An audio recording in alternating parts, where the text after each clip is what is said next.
할례의 의미가 무엇인가 하는 것인데요. 이 구약의 할례는 형식적인 육체 할례가 아니라 마음의 할례를 상징합니다. 그래서 스데반 집사는 정확하게 할례의 의미를 알려주었어요.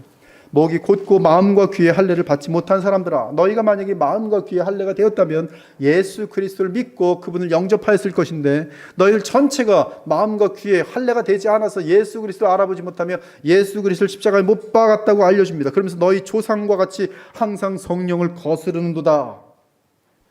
즉 마음과 귀의 할례를 받은 자들은 성령을 거스르지 않고 주의 복음을 받아들인다는 것이에요.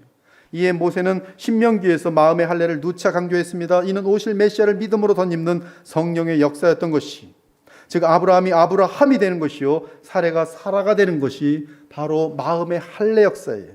그들이 나를 거스른 잘못으로 자기의 죄악들과 그들의 조상의 죄악들을 자복하고, 그리고 이 모든 죄악의 형벌을 기쁘게 받고자 하면 내가 야곱과 맺은 내 언약과 이삭과 맺은 내 언약을 기억하며 아브라함과 맺은 내 언약을 기억하고 그 땅을 기억하리라. 다 회복시켜 주시는 것이, 그러므로 너희는 마음의 할례를 행하고 다시는 목을 곧게 하지 말라. 내 하나님 여호와께서 내 마음과 내 자손의 마음에 할례를 베푸사 너로 마음을 다하며 뜻을 다하여 내 하나님 여호와를 사랑하게 하사 너로 생명을 얻게 하실 것이며, 너는 돌아와 다시 여호와의 말씀을 청종하고 내가 오늘 내게 명령하는 그 모든 명령을 행하게 될 것이라. 따라서 아브라함에게 명한 포피를 베는 할례는 마음의 할례를 상징할 뿐입니다. 그리고 할례의 의미는 더 이상 내 자신의 힘으로 사는 삶을 내려놓고 전능하신 하나님과 연합하는 삶을 살아가겠다는 믿음인 것이, 그 표징이 할례입니다. 나는 내 힘으로 살지 않고 전능하신 하나님의 말씀 그대로 믿고 따라 살겠습니다라는 신앙 고백이, 훗날 할례는 모세를 통해서 옛 언약에 속하게 됩니다. 그래서 할례라는 단어는 이 바울 당시에는 모세 율법과 맞물려 사용되게 돼 있어요. 그러나 신약에 와서 할례는 새 언약에 따라 세례로 받게 됩니다. 그리고 다시 바울은 정확하게 할례의 정확한 의미는 이미 아브라함 때에 주어진 것으로서 모세의 할례에 그것을 넘어서는 하나님의 은혜라는 사실을 알려주고 있어요.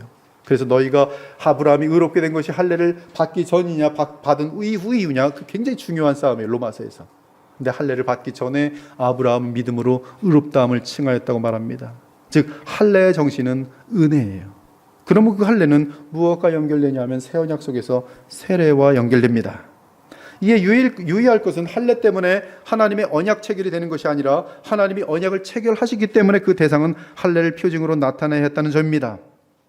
마찬가지로 성령으로 거듭난 자들은 세례를 통해 그 표징을 나타내야 합니다. 우리는 카톨릭의 그릇된 주장처럼 세례를 행하기 때문에 구원을 받는 것이 아닙니다. 우리는 회개와 믿음을 통해 성령의 역사로 구원을 받았기 때문에 그 표징으로서 세례를 받는 것이, 그러므로 세례를 베푸는 목사는 세례 대상이 거듭난 사람인지 아닌지를 확인한 후 만일 거듭난 사람이면 그는 이미 그리스도 안에서 새로운 피조물이라 선포하며 세례의 표징을 베푸는 것이, 한편 아직 자기 의사를 나타낼 수 없는 어린아이의 경우 주의 언약의 공동체에 있을 때는 구약에서는 할례를 받았고 신약에서는 세례를 받았습니다. 그래서 이스마엘 같은 경우는 나중에 하나님의 언약에 속하지 않은 자로 증거되었지만, 그러나 이스마엘도 할례를 받았어요. 그것은 그가 이 언약의 가족에 들어와 있는 동안에는 아브라함을 통해 베푸시는 하나님의 은혜가 그에게 임할 것이기 때문에 그래요. 여러분, 우리 자녀들에게 유아 세례를 베푸는 이유는 그가 세례를 받음으로 말미암아 구원받았음을 확증하는 것이 아니라 그가 자라나면서 스스로 자신이 교회에 머물 것인지 떠날 것인지 그 결정이 될 때까지 그는 적어도 부모님의 믿음 때문에 은혜의 언약의 테리토리에, 그 영역 안에 있게 됨을 보여주는 것이 유아 세례예요. 여러분이 교회라는 그 영역 속에 있는 것이 얼마나 무한한 보호를 받는 것인지 아십니까? 주의 날, 주일날 예배를 드렸으면은 부부싸움을 하지 않았을 것이고 그래서 이혼도 하지 않았을 것인데, 예배를 드리지 않음으로 말미암아 대판 싸우고 이혼을 하는 일들도 많이 있어요. 예배를 드렸다면 그날 받은 신령한 은혜 때문에 세상의 음란한 것들을 접하지 않았을 텐데, 예배를 통하여 능력을 입지 못했기 때문에 세상의 음란한 것을 접하게 되면서 타락한 인간이 되는 사례들도 많이 있습니다. 여러분이 교회를 통하여 보호하시는 그 은혜와 능력이 얼마나 큰 것인지 아십니까? 여러분, 교회를 소중히 여기셔야 돼요. 그런 의미로 유아 세례까지도 베풀 정도로 하나님의 이 자녀들을 향한 이 정말 간절한 소원들이 표현되는 것이, 즉 믿는 부모에게서 태어나는 자녀들은 믿음의 공동체 안에 있기 때문에 언약의 은혜를 입고 있다는 표징으로 유아세를 받았습니다. 이에 우리는 유아세를 행하는 것입니다. 물론 유아세를 했다고 하여 가톨릭의 주장처럼 그 아이가 구원을 받은 것은 아닙니다. 그가 은혜의 공동체에서 자라나며 복음을 매일 접하고 천국 백성과 함께하기 때문에 주의 자비가 임하고 있다고 보고 유아세를 베푸는 것입니다. 그러나 그 유아는 장성하여 자신의 믿음을 스스로 고백할 수 있을 때 복음에 대한 신앙 고백을 하고 거듭난 사람으로 확증된 후 입교를 받게 되는 것이, 바울은 골로새서에서 영적인 할례에 대해 정확하게 알려줍니다. 즉 할례가 보여주는 것은 예수님 안에서의 새 사람의 변화예요. 회개와 함께 나타나는 거듭남입니다. 또 그 안에서 너희가 손으로 하지 아니한 할례를 받았으니 곧 육의 몸을 벗는 것이요 그리스도의 할례니라.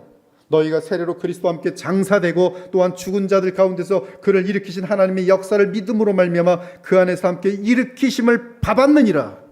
새 사람이 되었단 말씀이, 새로운 하나님의 전능하신 능력이 그에게 임하였다는 말씀이에요. 생명이 임하였다는 말씀이에요. 하나님의 능력이 언제든지 나타날 것이란 말씀이에요. 그가 하나님의 자녀이기 때문에 하나님은 섭리 가운데 완벽하게 영원히 보호할 것이라는 약속이 담겨 있다는 말씀이, 우리를 거스르고 불리하게 하는 법점으로 쓴 증서를 치우시고 제하여 버리사 십자가에 못 박으시고 너희를 하나님이 그와 함께 살리셨도다.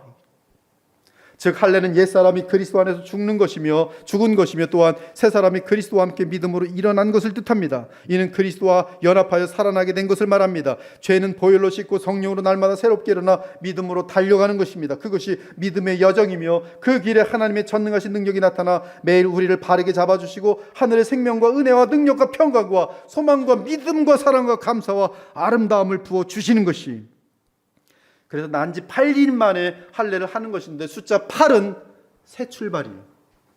새 사람이, 새로운 시대예요. 그것이 8이 갖고 있는 의미.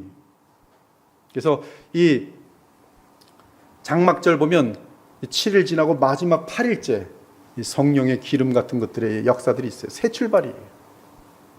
8은 새 출발이에요. 그런 중 누구든지 그리스도 안에 있으면 새로운 피조물이라. 이전 것은 지나갔으니 보라 새 것이 되었도다. 새로운 피조물은 바로 흑가 붙은 사람들이, 즉 그 사람에게 하나님의 영이 임한 사람입니다. 그리스도를 믿음으로 새 언약을 통해 새롭게 태어난 사람입니다. 따라서 그는 아브라함에게 속하게 됩니다. 아브람도 아브라함이 될 수 있었던 것은 그의 씨로 오실 메시아가 보내실 성령으로 말미암았던 것입니다. 우리 역시 그리스도께서 지금도 보내시는 성령으로 인하여 날마다 하늘의 생명 가운데 전능하신 능력으로 살아갈 수 있습니다. 그러므로 얼마든지 세상과 마귀와 내 속의 죄성을 이길 수 있고 더욱 힘차게 한량없이 누구든 그리스도의 사랑으로 사랑할 수 있는 것이, 그러므로 그리스도인은 새로운 피조물로서 더 이상 옛사람 야곱처럼 살지 않고 철저하게 주만 의지하는 이스라엘의 삶을 살아가야 할 것이, 그것을 바울은 이렇게 표현합니다. 내가 그리스도와 함께 십자가에 못 박혔나니 그런즉 이제는 내가 사는 것이 아니요 오직 내 안에 그리스도께서 사시는 것이라. 이제 내가 육체 가운데 사는 것은 나를 사랑하사 나를 위하여 자기 자신을 버리신 하나님의 아들을 믿는 믿음 안에서 사는 것이라. 그러므로 이제 그리스도 예수 안에 있는 자에게는 결코 정죄함이 없나니 이는 그리스도 예수 안에 있는 생명의 성령의 법이 죄와 사망의 법에서 너를 해방하였음이라. 율법이 육신으로 말미암아 연약하여 할 수 없는 그것을 인간의 힘으로 이게 율법을 지켜보자고 아무리 노력해보았자 되어질 수 없는 것을, 구원의 문제도 마찬가지요, 성화의 문제도 마찬가지로 인간은 율법과의 관계 속에서 아무것도 이룰 수 없어요. 좀 되는 듯하면 교만해지고 더 패망의 자리로 달려갈 수밖에 없도록 돼 있어요.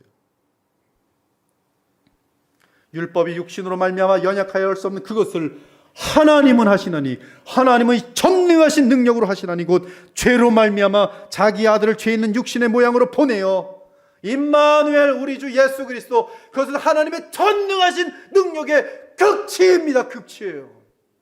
무한하신 하나님이 유한하신 존재로 오시는 것과 영원히 시간의 피조의 영역으로 들어온다는 것은 인간의 생각으로는 도무지 헤아릴 수 없는 무한의 능력이